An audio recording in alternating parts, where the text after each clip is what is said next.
We're the boys from County Hell. We live in a town called 6 Mile Hill. We freed a vampire from a stony well, and now we've got to try and break his spell. Boys from County Hell is a Shudder original directed by Chris Bogg, who directed a short film by the same name, and stars Jack Rowan, Nigel O'Neill, Louisa Harlan, who I must say is quite fetching, Michael Howe, John Lynch, and Farah Fee.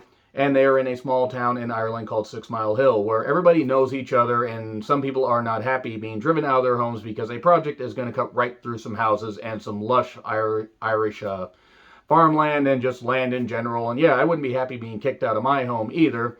So the main characters they focus on, I mean, they do focus on the character of Claire Louisa Harlan, who should be in more movies, but mainly Francie, Nigel O'Neill, and Jack Rowan, who plays the character of Eugene, their father and son. And this is actually kind of a good, genuine, centerpiece for the story here, because the mother passed away early on, and obviously Eugene is an Irish boy who just wants to drink with his friends and just have fun at the pub and everything, and have a pint or 20, and just joke around and really kind of coast through life. And he's living at the house that his parents were at, but not really fixing it up all that well. And his father shows up one day and says, "Hey, I want you to be part of this project because you're going to need to tell people we're kicking them out of their home." So he has a friend, William, who has a father that is the town mortician, and he's not happy about it, like, "Oh, I'm going to be kicked out of my home. How the hell do you think I feel?" So understandably, people are pretty cross about that, as one would be.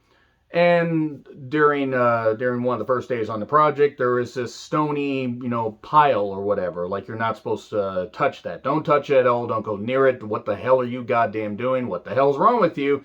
You shouldn't goddamn do that. Well, after a certain incident that happens earlier in the movie, they decide to do this project and knock that shit down. Well, then shit be whack, shit goes south, and town folk start, basically being drained of their blood. Why the hell are they being drained by their blood, or drained of their blood? What the hell is going on here? And it's in a very unique way, because, yes, this is a vampire movie, but the usual stake through the heart, holy water, all that stuff, all those cliches don't necessarily work. There's different ways that they got to take down this beast, and there are people that are acting all weird and everything, all strange. Town folks are being picked off. And through all this, there's some good dark humor, and that's one thing I do like about UK horror movies, is when you have the particular balance of violence, gore and snark, you actually can create a perfect storm, and this is quite good. This is one of the much better Shudder originals that I've seen in a while, because it uses the dark humor properly, and the characters are pretty grounded, and there's a good family bond and friendship bond and everything, and there's a second act twist where I'm like, oh, we're going that route, oh, okay. But it sort of makes sense, even though the motives behind the character doing that are both understandable and quite stupid, considering what ends up happening. And from there, they have to find a way to basically take down this vampire called Arbitak, which really, honest to God, sounds like a Star Wars character, or a John Carter character. Let's never mention John Carter again, because that movie is goddamn shit. From there, they basically have to find a way to dispatch this and save the town. And Eugene has to basically get out of his funk of being a drunk and all that, and just drinking, going around with his friends. And after a certain recent tragedy happens, he decides to rise up and help his friends and his father, and they basically try to turn back the tide. And it's done in a way where it's almost a stripped-down monster movie and focuses on the characters. And when it does focus on the violence, it does succeed pretty well. And overall, just the lush setting of the Irish hills, and just, the washed out feel of the town, and just the fact that so many people are being dispatched, and it's just normal people. Yeah, there aren't a whole, a lot of deep characters outside of, like, fleshed out characters, ironically, given the blood loss, outside of the first few. They do, create this feeling like this could happen anywhere. Yes, it's, goofy with the vampire stuff and whatever, but it does overall work pretty damn well. So I really enjoyed it. I thought this was one of the better Shudder originals. I would rank this right around, the level of 32 Melisana Street that I reviewed last year, if you want to check that out. But I enjoyed this. Check this stuff out. Pretty damn good overall. And the performances by, Jack Rowan, Nigel O'Neill, and Louisa Harlan are pretty good. And then there's comic relief of Michael Howe, who he's almost like the Edgar Wright of the group, and kind of has a similar end, if you will. But this is pretty damn good. I would say check this out. So absolutely do that. But I am going to get into spoilers here just for a little bit. There's not going to be too much to spoil. but quite good, especially with how it deals with the source material. So anyway, spoilers, 3, 2, 1, go, go, go. Okay, so Eugene and his friend William are out partying, and they get in a bit of a fight, because William decides he's going to go to Australia, but William's a bit of a mean drunk. He gets, he gets in a bit of a fight, goes up against that stony, well pile thing, and gets taken out by a boar. Well, what the hell's going on? He gets he gets like gutted, like gored and all that and everything. His father shows up, and he's a town mortician, takes the body away and everything. And it turns out that once they knock over these stones, obviously that Arbitak gets released, and the blood gets sucked into the ground, and there's blood trails that go to this hole because he's been locked there for so long, he's weak, he needs to suck the blood up. And it's kind of cool how the blood trail goes there. You just have to wonder how much blood somebody has in them for it to trail like that, even a thin trail all the way outside of town.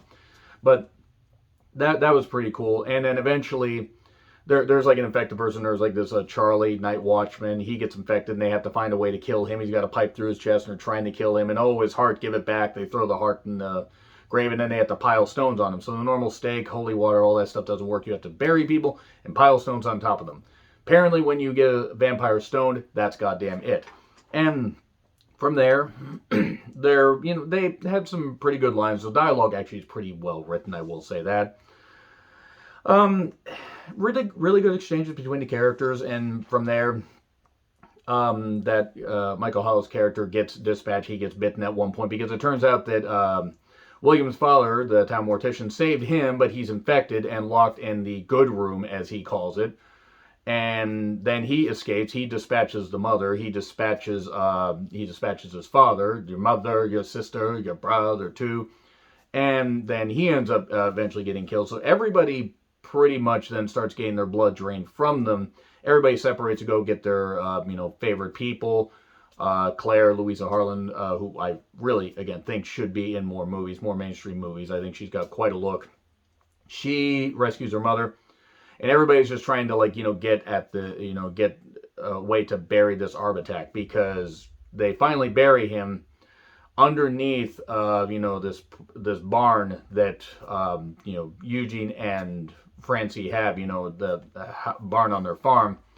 But at one point Francie gets his leg broken because he tries to battle Arbitak. That doesn't work. Gets his leg broken, the bone sticking out through his skin, and they rip off the goddamn leg. Eugene rips off the leg and stabs Arbitak and then buries him. And if that isn't a cool way to finish off a vampire, stabbing somebody with your father's leg, I don't know what is. Yes, it does have good dark comedy and all that and everything. And I'm not going to say the movie's perfect, but as far as stripped down and everything, they do some really good stuff with it. Francie and Eugene end up bonded, and he's a peg leg, but I'm not dead. And, good Irish humor and all that, and good genuineness between the characters. Really, really good stuff. So I enjoyed it. So I'm going to say B+. I really liked this. I'm going to have a couple other movies from Shudder that I'm going to be reviewing after this. But yeah, this was the best one I saw of them. So B+ for sure. Let me know your thoughts in the comments. Like, share, subscribe, Twitter handle in the description. I'm John Retlin. I'll see you soon.